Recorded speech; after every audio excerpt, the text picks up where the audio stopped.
Donc l'idée est toujours la même chose, de résoudre AX égale B. Alors A, ça va être une matrice de Mn, on va prendre de C, d'accord. Et puis X et B sont des vecteurs colonnes. C'est des vecteurs colonnes. On va les voir comme des vecteurs colonnes de Cn. Alors maintenant, imaginons qu'on veuille résoudre ce système. Et qu'on va résoudre ce système avec des valeurs approchées de A. Parce que dans A, il y avait des racines carrées, il y avait des inverses. On a des valeurs approchées.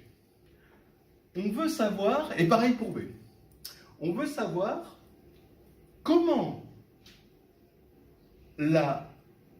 l'approche, ici, l'erreur qu'on a faite sur A et mêlée à l'erreur qu'on a faite sur B, va nous apporter une erreur sur X.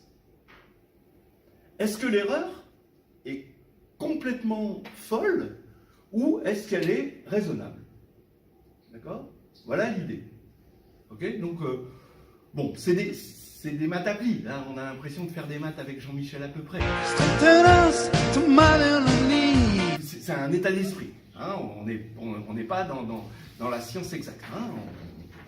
L'idée, c'est quoi? C'est qu'on va avoir un A plus delta A.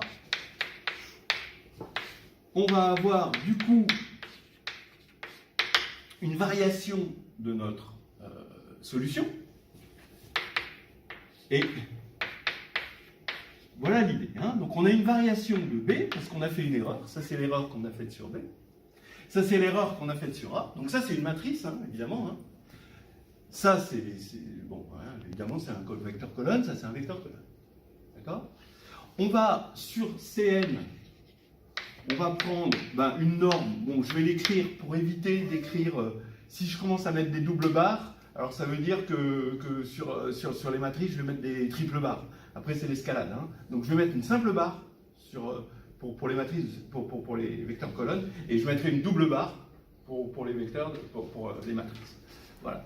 Et sur AN, sur Mn, de C, je mettrai une double barre. Donc, ça veut dire que c'est la norme subordonnée à la norme qui est ici. Okay. Voilà. Alors, allons-y et on va commencer à regarder.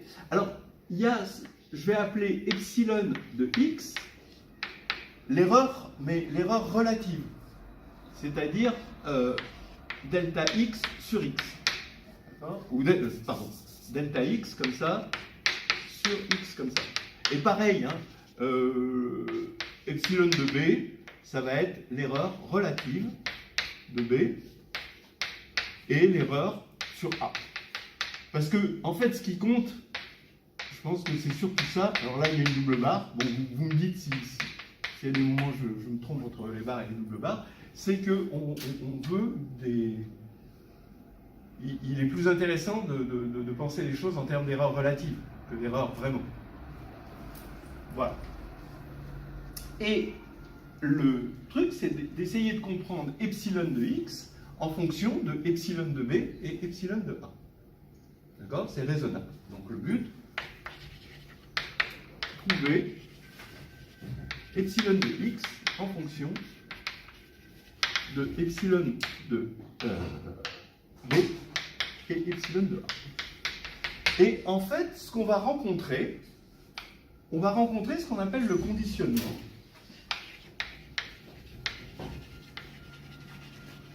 Au passage, ce qu'on appelle le conditionnement.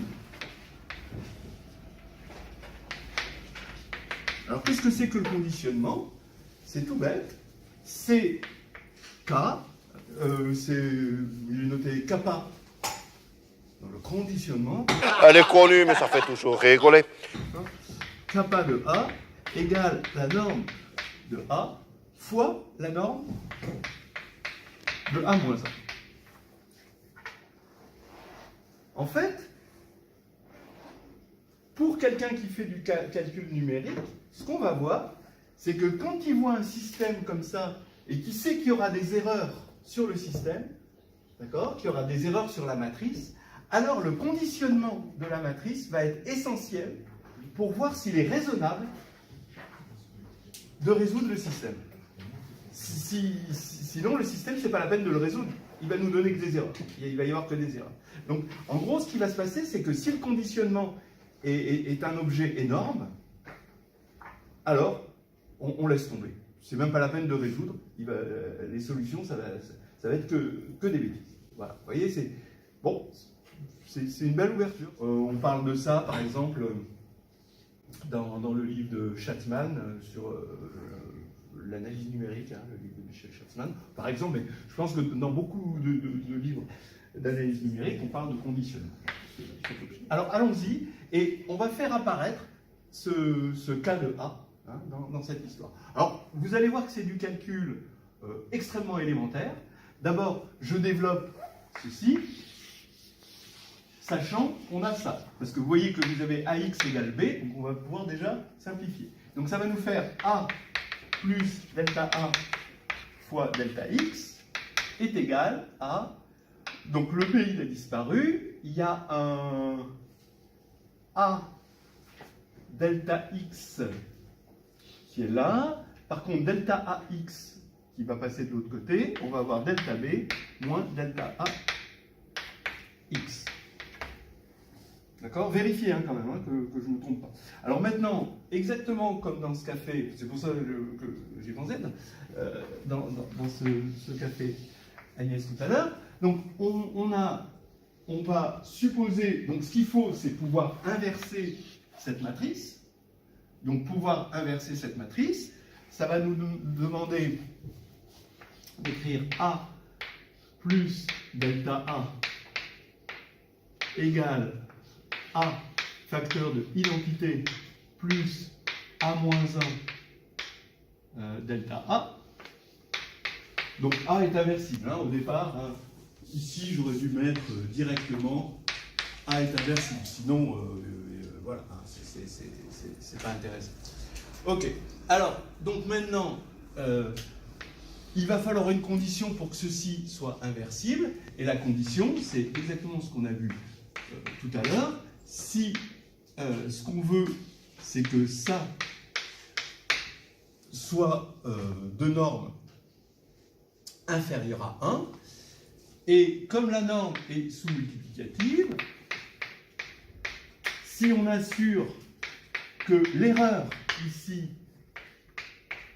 est inférieure, strictement inférieure à l'inverse de la norme de 1 moins 1, alors la sous-multiplicativité va impliquer ceci, donc là on va avoir une convergence. Alors une convergence I plus A moins 1 delta A moins 1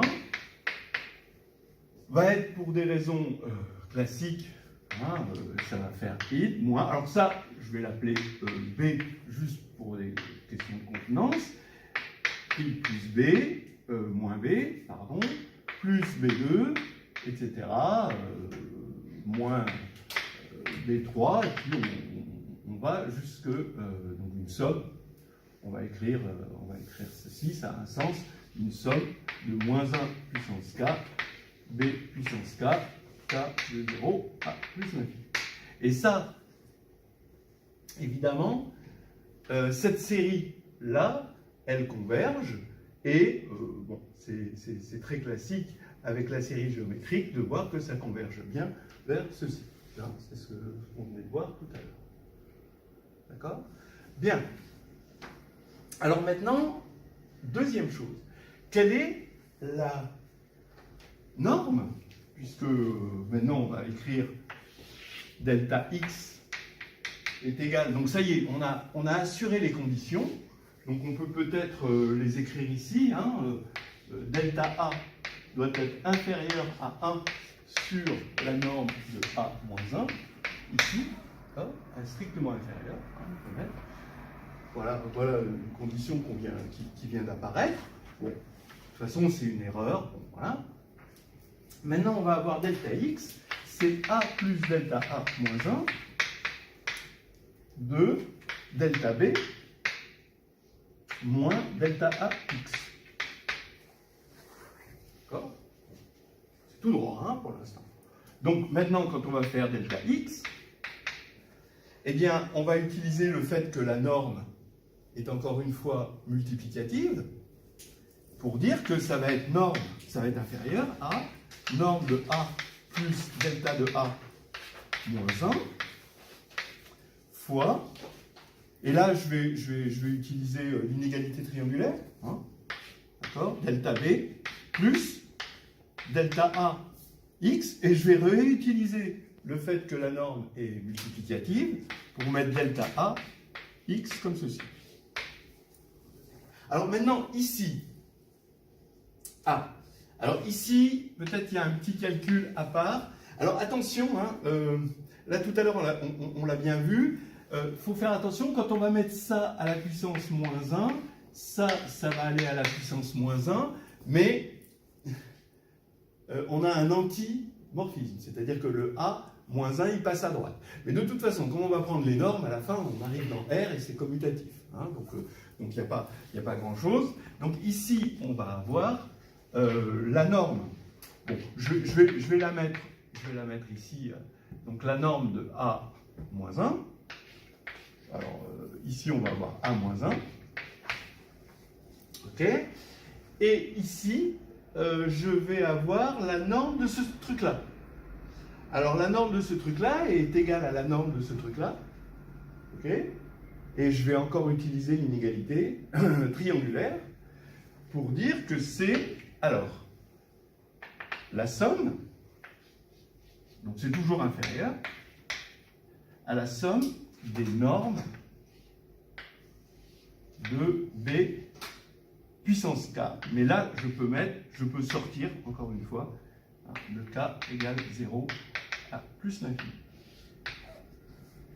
Et là, c'est ça. Et ensuite, il ne faut pas que j'oublie mon delta B plus delta A et x là.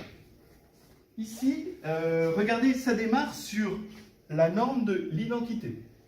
Mais comme on a une norme subordonnée, la norme de l'identité, c'est 1 pour une norme subordonnée. Hein, je vous laisse vous en convaincre. On a 1. Donc ici, on a 1, parce que c'est le sup de identité de x quand x est le norme 1.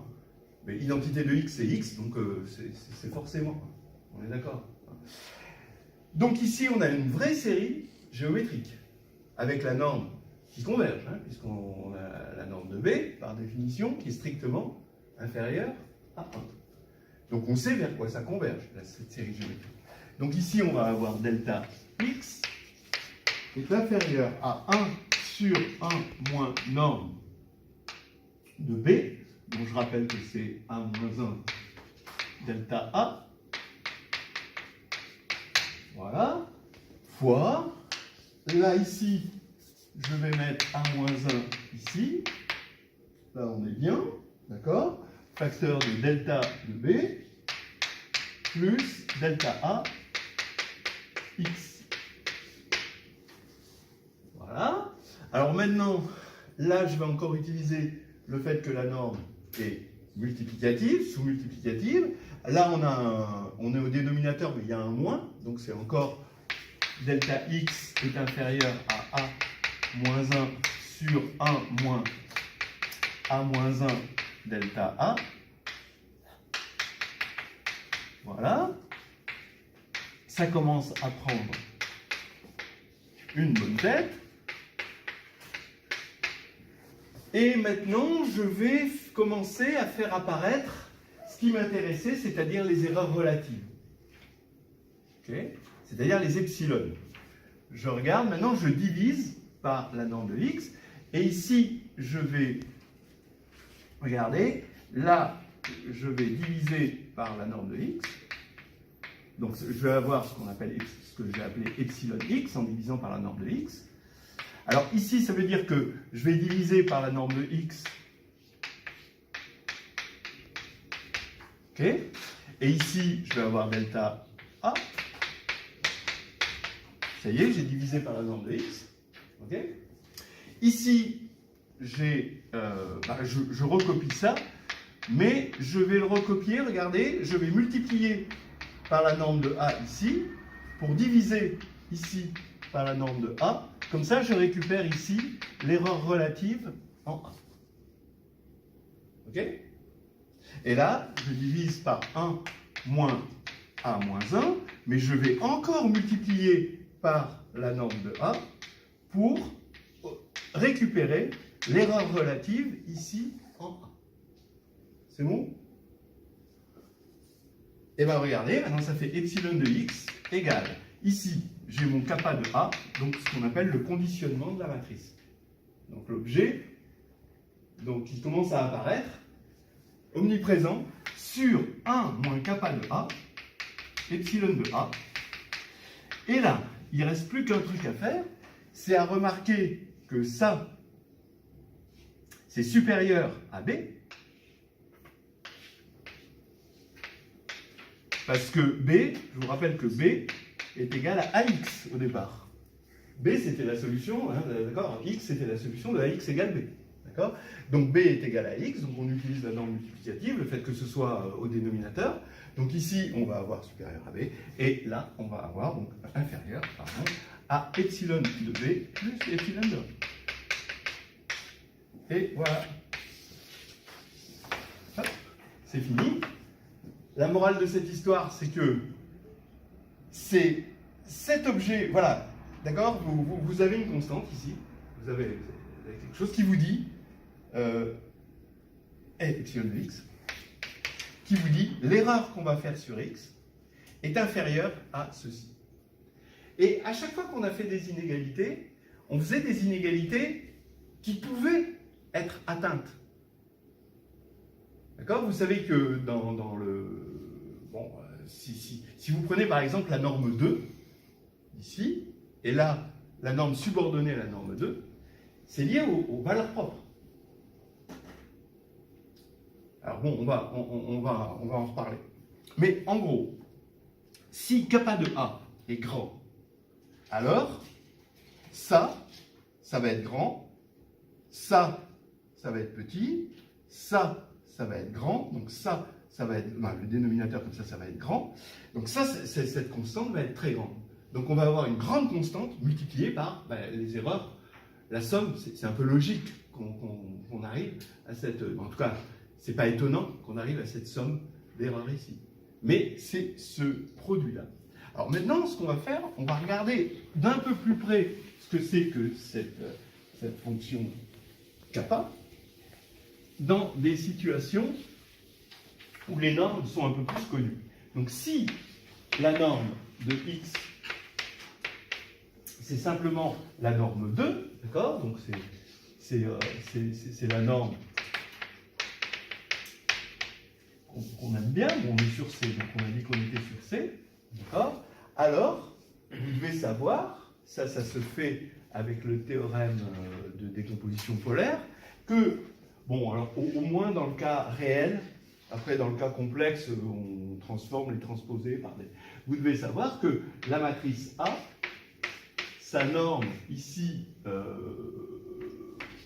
la norme subordonnée à ceci, donc, à cette matrice, et à cette norme-là, c'est quoi? C'est la racine carrée de ρ, le rayon spectral, de A étoile A. Ok? Voilà. Donc, regardez, vous avez A étoile A. Alors, bon. Vous pouvez imaginer, si ça vous embête qu'elles soient complexes, vous pouvez imaginer qu'elles sont réelles. Hein, donc supposons que c'est réel, mais ça revient au même quand c'est complexe. Alors, si A est réel. Hein. Alors, on va avoir le A étoile, c'est un A transposé. Hein. Donc ça, c'est une matrice symétrique définie positive. D'accord?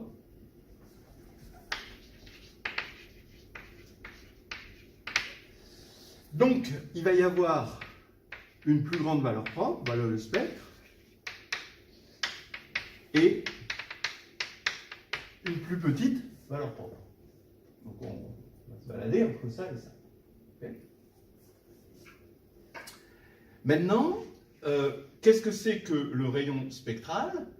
Bah, ça va être le rayon spectral de A transposé A, mais là, comme c'est A transposé A, ça va être lambda. Donc ici, ça va être racine de lambda.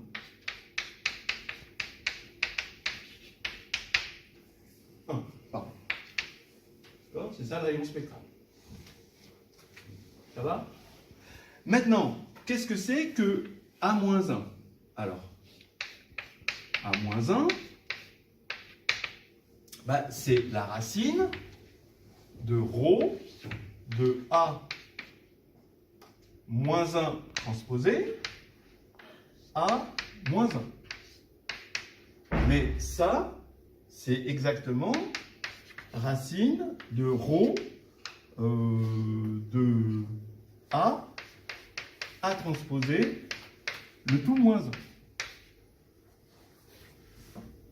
Mais, bon, ah oui, A transposé